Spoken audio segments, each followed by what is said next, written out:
नमस्कार। इन खबर में आपका स्वागत है। बिहार में राजनीति हर पल करवट ले रही है। 3 दिन और बचे हैं पहले फेज के नामांकन के लिए। महागठबंधन ने सीटों का ऐलान कर दिया है, टिकटों का किस्तों में ऐलान कर रहा है। कुछ पार्टियों ने लेफ्ट ने कर दिया है, कुछ पार्टियां कर रही हैं। और इधर एनडीए की पोजीशन ये है कि अंदर खाने जेडीयू और बीजेपी में खींचतान है। एलजेपी अकेले जाने का ऐलान कर चुकी है, लेकिन चिराग पासवान के बारे में कहा जा रहा है कि ये अपने पिता रामविलास पासवान से भी तेज निकले। ये एक साथ 2 नावों पे सवारी कर रहे हैं। एक तरफ कह रहे हैं कि प्रधानमंत्री नरेंद्र मोदी में पूरा भरोसा है, और दूसरी तरफ जो महागठबंधन के नेता हैं तेजस्वी यादव, उनको छोटा भाई बता रहे हैं। आपने यदि गौर किया होगा पिछले दिनों की राजनीति पे, खासतौर से बिहार की, तो देखा होगा कि तेजस्वी यादव का भी कहीं ना कहीं चिराग पासवान के लिए सॉफ्ट कॉर्नर है।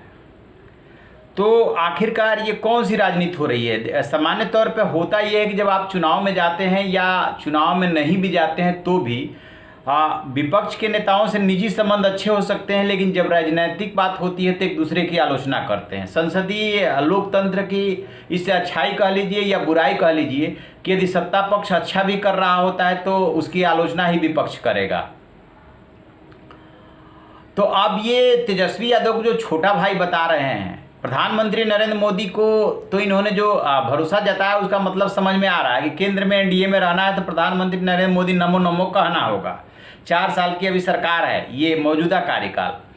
तो ये सोच करके चल रहे हैं चिराग पासवान कि यदि बिहार में अच्छा परफॉर्मेंस नहीं भी कर पाए तो केंद्र में तो सत्ता में रहेंगे, और यदि अच्छा परफॉर्मेंस कर ले गए तो फिर नए समीकरण बनेंगे और उसमें जो है फिर सत्ता की चाबी हमारे पास आ जाएगी, बीजेपी की सरकार बनवाएंगे तो फिर जो है उसमें बार्गेनिंग में ठीक रहेगा। ये स्ट्रेटजी तो एक बार को समझ में बात आ रही है, क्योंकि 2005 में जो है कुछ ऐसा ही हुआ था जब इनको 29 सीटें मिल गई थी। बाद में जब दोबारा चुनाव हुआ तो 10 पे आ गई थी। लेकिन जो तेजस्वी यादव को इन्होंने छोटा भाई बताया, वो बात समझ में नहीं आ रही कि जब आप चुनाव में जा रहे हैं तो तेजस्वी के प्रति सॉफ्ट कॉर्नर लेकर के क्यों जा रहे हैं? क्या कहीं ऐसा तो नहीं कि आप डबल मैसेज दे रहे हैं, 2 नावों की सवारी कर रहे हैं कि यदि महागठबंधन की भी सत्ता आती है या कुछ सीटें कम पड़ जाती है तो हम उनके साथ उधर भी जा सकते हैं? कुछ ऐसा लग रहा है जैसे चिराग पासवान यही संकेत दे रहे हैं।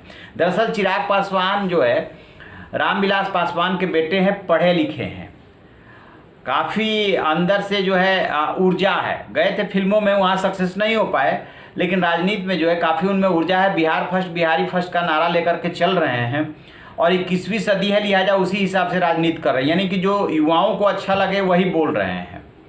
एक उनका अपना विजन है, लेकिन जब वो नीतीश कुमार पे सिर्फ वार कर रहे हैं और ये कह रहे हैं कि प्रधानमंत्री ने जब डबल इंजन की बात कही थी उसको ये समझे नहीं और ग्राउंड पे उतार नहीं पाए, इनका विकास का कौन सा विजन है और कौन सा एजेंडा है कहीं दिख नहीं रहा है, नीतीश कुमार पे काफ़ी जो है आक्रामक है।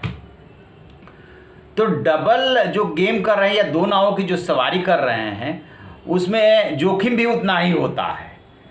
जोखिम इन द सेंस कि जब ये पता चलेगा लोगों को कि आप किधर भी मुड़ सकते हैं, और ये तो हो नहीं सकता कि केंद्र में जो है आप एनडीए में रहे और बिहार में किसी दूसरे गठबंधन में जा कर के फिर सत्ता में शामिल हो जाएं, और वो भी जो बीजेपी के अगेंस्ट हो। चलिए थोड़ी देर के लिए मान लिया कि ये भी कर सकते हैं, ऐसा भी हो सकता है, उसमें कोई बहुत बड़ी बात नहीं है।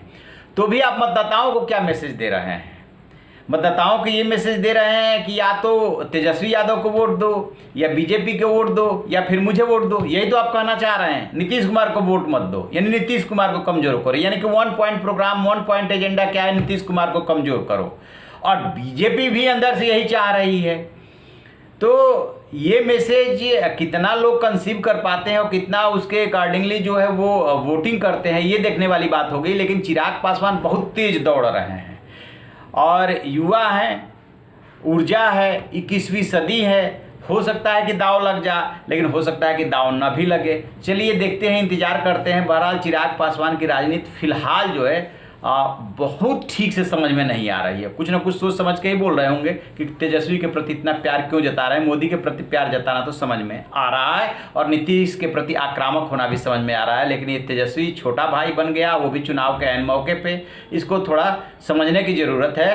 समझेंगे, फिर आपसे बात करेंगे। तो आप ऐसी खबरों के लिए देखते रहिए हमारा डिजिटल चैनल इन खबर। इन खबर चैनल को सब्सक्राइब करें और बेल आइकन